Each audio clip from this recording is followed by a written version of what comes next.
Welcome. My name is John Bacuzzi, and I'm the president of ISG Research, part of ISG. ISG is a global advisory and research firm with over 900 clients around the world.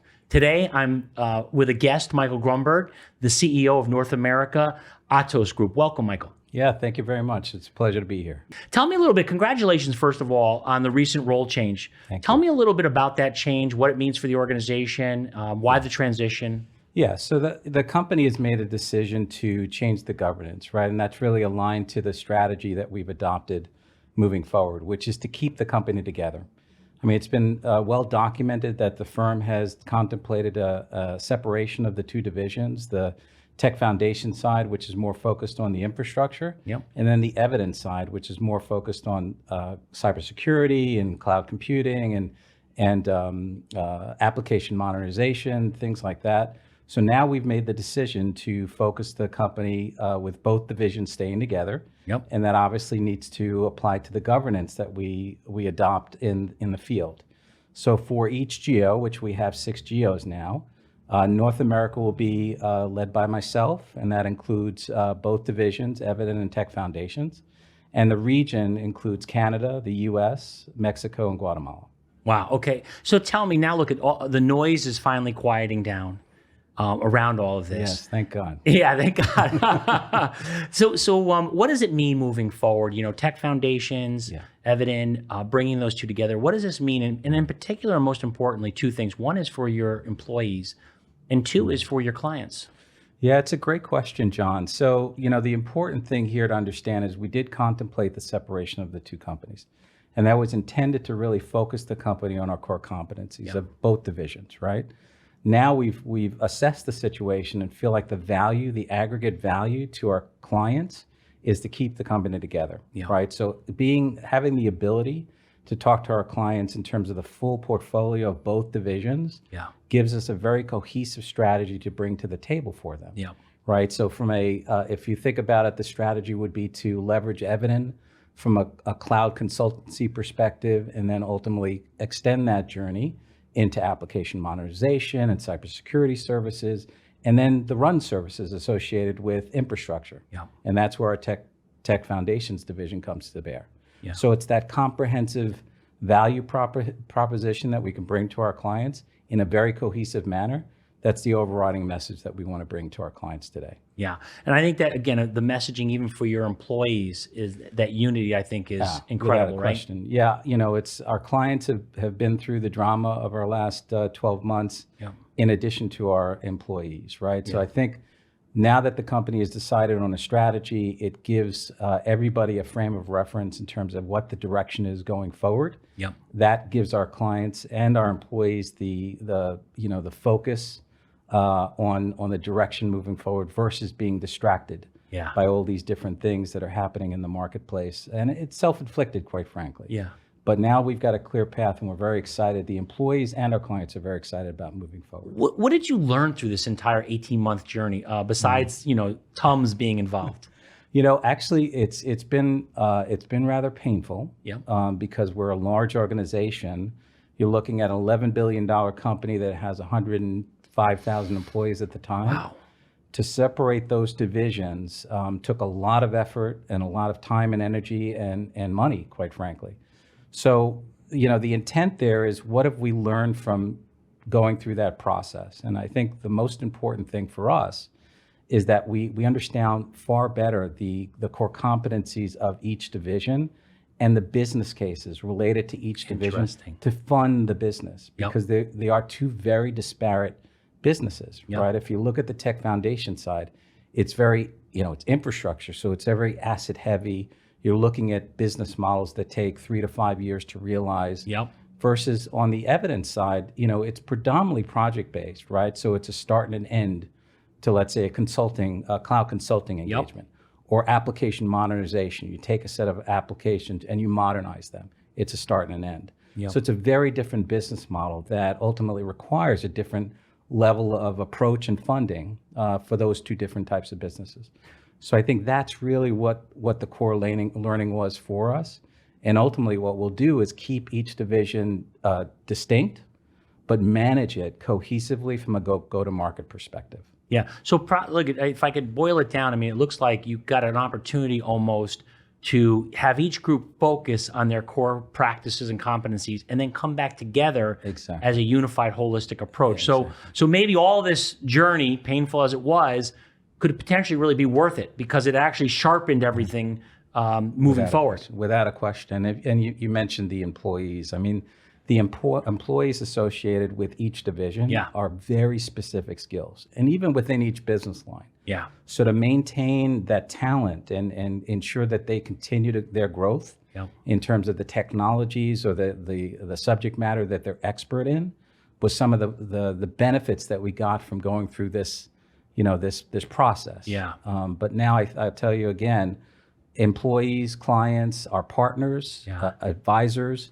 are very excited that we've chosen a lane, we've chosen a path, Yep. and we're moving forward and we're pivoting to growth ultimately. Yeah, no, that is exciting. And when you think about what excites you most, what are you energized about in North America in particular around this unified approach for your clients? What does it mean for your clients? What's exciting that you're going to be sharing with your clients moving forward over the next few months and the next year? It's a great question. I think for us, it gives us an opportunity to restart conversations that we haven't had with our clients in terms of the full spectrum of what we can offer to them. Yeah, and look at it when you think about it, there's very few firms in the world, and this Atos Group now, Evident and Tech Foundations is one of very few that really can take a client end to end. Things from 35 years ago, 40 years ago, and bringing that all the way to modern applications, cloud, AI, all those components. So it is a unique opportunity, not only just for your organization, but frankly for your clients. Yeah, without a question. And I think, the cohesiveness of that journey that we can bring to the table is unique.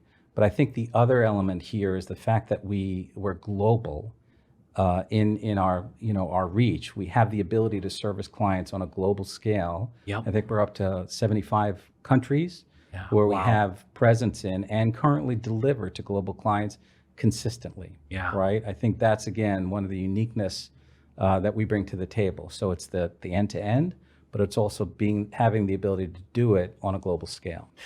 What I think is impressive is even through all of these changes and kind of the questions that were going on, Atos, Tech Foundations, Atos, and Evident were able to still be leaders in our research. So I want to just highlight, the leadership position in Mainframe in particular. Tell me a little bit about the journey and how are you able to maintain this leadership position even through this 18 months of transition? Yeah, it's again a great question. You're chock full of great questions today, John. I would tell you that the focus of both divisions in terms of what we do for our clients, the core competencies of what we've never lost sight of that. Yeah. Right. So something like Mainframe, which is, you want to make mainframe services boring. Yeah. Right. There's nothing about mainframe services that you want to make exciting for your client. But you do want to bring characteristics to the table that enable them to shift and change their strategies based on the needs of their workloads. Yeah. And whether they're going to do private or public or hybrid cloud solutions relative to the mainframe, giving them that flexibility and that continuity and that stability of service was something that we've evolved over time. Yeah. Right. So we've developed a mainframe hub that enables our clients the flexibility to go up and down based on their workloads over time. Yep. And if they have a journey to the cloud and they want to ramp down their workloads on the mainframe and go to a distributed environment, we give them the ability to do that. Wow. Right. So that's, again, something that we've recognized the change in direction and the needs of our clients for flexibility and scalability. So I think that's something in the space of mainframe that we've really cracked the code on, and our clients love it, right? Yeah. They continue to commit to us in terms of the mainframe environments, and it's a great service that we can provide to our clients. And clearly our analysts and advisors feel the same way. I mean, it's a tough position to get into leadership, and it's tougher when you're going through transition like you went through. The other area, look at mainframe critical, but you also need to think about security. And again, there's another leadership position that I think you and your team should be incredibly proud of.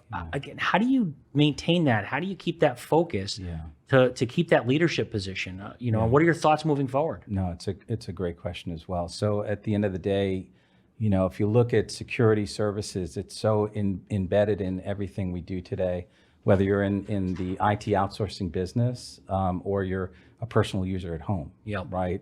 Keeping your data safe, keeping your environment safe is critically important. And if you look at it from over the, let's say the past 10 years, the evolution, the sophistication of the attacks have evolved, right? Yeah. So the need for Atos and Evident to develop strategies from a security perspective to maintain par with those nefarious actors out there is critically important.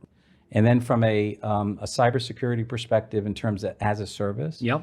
again, the evolution of the environment to the extent that we have to be one step ahead of that nefarious actor and be able to fend off the security attacks drives our business, big data and security group to develop those strategies continually. Wow. One perfect example, which you may have a question about, would be what we just accomplished in the Olympics in Paris.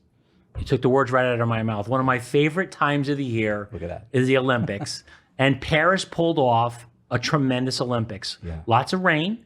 Yes. But that was okay. The dancers were fine. Yes. The opening ceremonies, the closing ceremonies, the tight races. But during all the great stuff that we were watching on TV and maybe in person, Yeah. you and your team were behind the scenes. Tell us a little bit about that and what does success look like, right? Yeah. I mean, I didn't see anything happen, so tell me. That's success, right? You didn't see anything happen, Yeah. right? There were no disruptions. It was the most secure Olympics that we've had over the past 30 years. Wow. So we've been supporting the IOC and the Olympics since I think 1992. Wow. So up and through that 30 plus year period, you've got again sophistication and the frequency of those bad actors has just continually, it's been quantum leaps since the early 90s. So the Paris Olympics, I don't have the vital stat, but I can tell you that for every second, the attacks that we had to fend off was in the thousands, right? So it was right. So to do that, to manage those operations and do it in a secure manner, takes a tremendous effort. And we're very, very proud of our major events group that ran that. And again, what you just said as you asked the question, I didn't see anything happen. Well, that's success, Yeah. right? Nothing occurred. Yeah. And we really pride ourselves on our ability to protect and defend the Olympics so that the athletes are the stars. Yeah, 100%. Right? And just the fact that we've got an Atos Evident banner there, here, or the lanyards, that's icing on top of the cake. Yeah. But success for us was to make sure that there was no disruptions to the event. Yeah, I look at I think it's impressive. And even the results, like you said, you delivering those results so quickly, watching the 100 meters Incredible. and seeing 5,000ths of a second. I mean, and you being able to show us those results so quickly, absolutely incredible. And I remember even being in your offices in Paris and being able to hold one of your the torches from. Listen, let's have some fun here. Yeah, sure. Let's go through. Well, I'd call it a little rapid fire speed round. Sure. A couple questions. You answer in either a word or a sentence. Okay. It's hard for me to use one word, but I'll try. We'll do our best. All right. How would you describe your leadership style? I think I like to listen, right? I think many people in today's industry like to talk, right? But I think it's far more effective when you sit down with somebody and you listen, right? Maybe you ask a question, but it's always to prompt a thought or opinion on the other side. And I think you learn that way.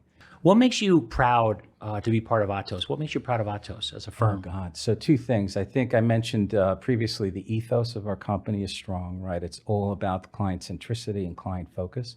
But I think based on the headwinds we've had over the last 12 months, and if you count the bifurcation of the company, it's even two and a half years, has been resiliency, right? So the fact that we've been through so much change and so much headwinds, but the main point in terms of our client engagements is service quality, service delivery has not diminished by one degree.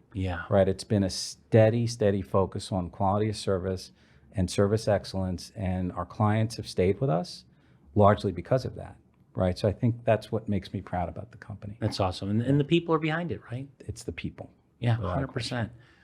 All right. I'm a client of yours. What would I say about you? What would I say about Atos? Yeah, I think they'd say that we're pretty tough, right? We keep our commitments, right? So at the end of the day, whether it's a misunderstanding or commercially it's not, it doesn't, there's some problem there. At the end of the day, we don't run away from our commitments. Yeah. So we get through it. It's kind of, these relationships are like marriages, right? Yeah. But at the core is, if you've committed to something, you do it. I love that. It's important because that's going to be what the next year is about. Yes. Is what your clients are going to be talking about, the energy and the enthusiasm you're bringing to the table And as a unified group. Yeah, don't get me wrong. We've put our clients through some tough times, Yeah. right? I mean, the headwinds associated with, the restructuring that we've gone through unnerved them, right? So we did a lot of talking with them, a lot of listening. And in the end, they've stayed with us because the core of the partnership is sound, right? Yeah. And as I mentioned, the delivery, the quality of service, the keeping the eye on the ball, retaining our talent is ultimately the core of why we're still with them. Yeah, you've avoided surprises, and no one likes a surprise. So you've been transparent, and that's critical. Look, when you think about jobs and careers, what was the first job you had? What can you go? You go back. Yeah. What was it? Yeah, so I was a cabana boy in a beach club. No, you were not. I was. What was the Flamingo Kid was a movie with Matt Damon. 100%. That was my job. Where? It was in Atlantic Beach, New York, on Long Island. It was the toughest job. You asked me if this job's tough. No, it paled in comparison to the job of cabana boy, because you're in the sun during the summer, carrying trays of food, right, with everything spillable on the tray, and then you got a couple kids hanging on your legs. You're dodging beach balls and everything, and you got to deliver this stuff to very demanding, hungry people. So at the end of the day, you really do earn your money, but it really actually taught me the value of a dollar, right? So you really have to work hard to earn that. And that is incredible. I love that. I like the hard work there. All right, coffee. Black, cream, sugar? Cream, no sugar. Cream, no sugar. Okay. And egg sandwich with cheese, sausage, bacon, or ham? It's got to go bacon. Bacon. Okay. Everything's better with bacon. Come on. All right. Well, Michael, look, thank you so much for coming out and having this conversation. I just always enjoy them because they're open, they're honest, they're sincere, they're humble. This is what we'll do is when we meet in Wilton in a couple weeks for our egg sandwich, I'm buying the bacon, egg, and cheese. I love it. And we'll catch up then. That sounds great. Right, Thank good. you for the time. Thanks so much. Appreciate My it. pleasure. Talk to you soon. Yep.